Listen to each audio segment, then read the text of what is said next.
You know that moment when life forces you to turn the page, and you have to do it with style? That's exactly where the Toronto Maple Leafs seem to be right now. The Mitch Marner era is over. Quietly. No scandals, no dramatic farewell tour. But the echo of his departure still resonates.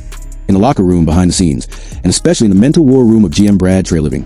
Because after losing one of the most talented forwards of his generation, the response couldn't be timid. The front office knew. Patching holes wouldn't cut it. They needed to reimagine the team. And the answer might come to form a name that once shone like a star, faded into the background, and now resurfaces as a bold possibility. Erik Karlsson.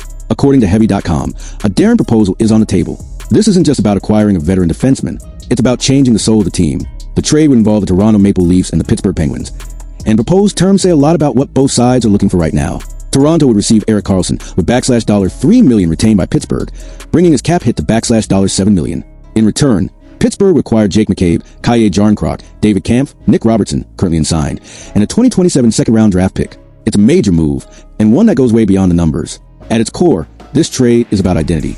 The Toronto Maple Leafs are clearly trying to reinvent themselves. Marner's exit wasn't just a tactical shift. It marked the end of an era built on raw talent and constant hope. A generation of young stars who always seem to fall just short. Matthews is still here, of course, but Tavares is aging. Nylander is trying to shoulder more of the spotlight. And now, the idea is to build a team that attacks in a different way, from the blue line. And that's exactly where Karlsson comes in, not as a supporting cast member, but as a symbol of a new phase. At 35, the Swedish defenseman brings a loaded resume. 3 Norris trophies, over 1,000 NHL games, Olympic appearances, multiple 70-plus point seasons, and one of the most distinctive playing styles of the past decade. He's not just good, he's unique. One of the few defensemen who can impact a game like a top-line center. And even with time ticking and some injuries over the years, Karlsson remains relevant. Despite still playing at a high level, he played all 82 games of short-term and recorded 53 points. Sure, the brilliance of his Ottawa days isn't quite the same, but his game-reading ability, transitional play, and power play impact are still deadly. And that's precisely what Toronto wants to tap into. The logic makes sense. With Marner gone, the team loses its creative escape valve. There's a lack of vertical passing, speed down the wings, and improvisation in the offensive zone. Instead of chasing another forward with that profile, which will be neither easy nor cheap, Treliving might be betting on a defenseman who creates that offense from the back end, breaking lines and dictating tempo. Karlsson, with his vision and instincts, could be that maestro. The cherry on top will be using him as a quarterback on the power play, distributing the puck to Matthews, Nylander, and whoever else is in position to finish. But of course, every trade requires sacrifice, and Toronto would have to part with key depth pieces. Jake McCabe, for example, is a solid defenseman, left-handed, 31 years old, physical, experienced. He played 66 games this past season, averaging over 21 minutes a night. He doesn't stand out on the stat sheet, but he does the dirty work, the kind of guy coaches love. Then there's David Kampf and Kaye Jarnkrok, 2 support forwards. Modest offensive production, 13 points for Kampf, 7 for Jarnkrok, but versatile, dependable, and tactically aware. They're useful components for a competitive bottom 6. The most intriguing case, though, is Nick Robertson, still unsigned.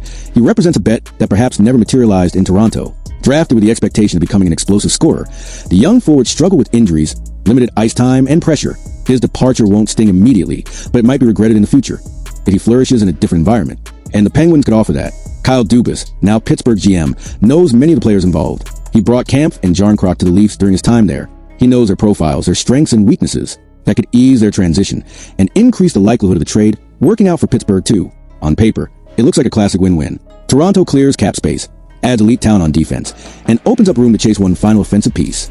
And that piece has a name, Jack Roslovic.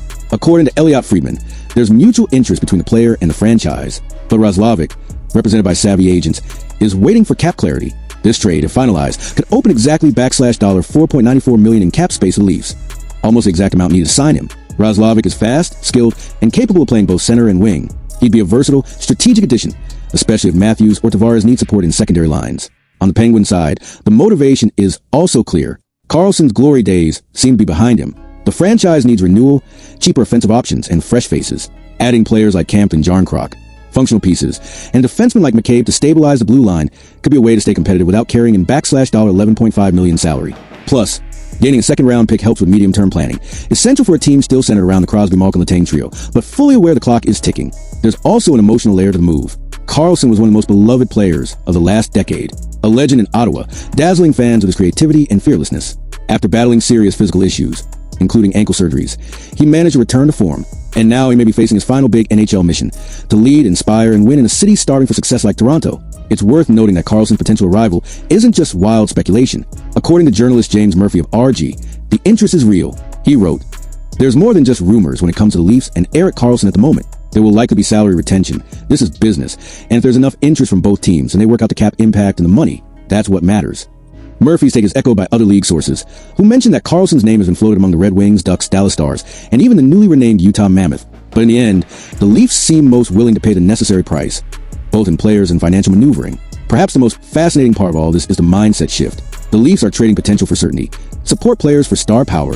They're moving away from hoarding young talent toward betting on players who can deliver now. This could signal a new franchise philosophy, one that's bolder, less cautious, and maybe, just maybe, finally successful. Of course, there are risks. Karlsson is 35. His style of play demands mobility, vision, and confidence. Any physical decline could affect his performance. But on the other hand, he might be exactly the kind of player that unlocks the team's full potential. Imagining Karlsson feeding passes to Matthews and Nylander is already making Leafs fans dream. But it also raises questions. Can he handle heavy playoff minutes? Will he mesh tactically with Morgan Rielly or Timothy Liljegren? And most importantly, could he be the final piece of the puzzle? Maybe, maybe not. But the point is, the Leafs seem ready to find out. They're tired of waiting, tired of dreaming without delivering. The truth is, if this trade goes through, it could change the trajectory of both franchises. For Toronto, it could be the start of a new, more daring and vertical era. For Pittsburgh, it might be the first step in a quiet but necessary rebuild. Time will tell who comes out ahead. But one thing is clear. When you trade 4 players and a pick for a name like Karlsson, you're not just tweaking the lineup. You're sending a message.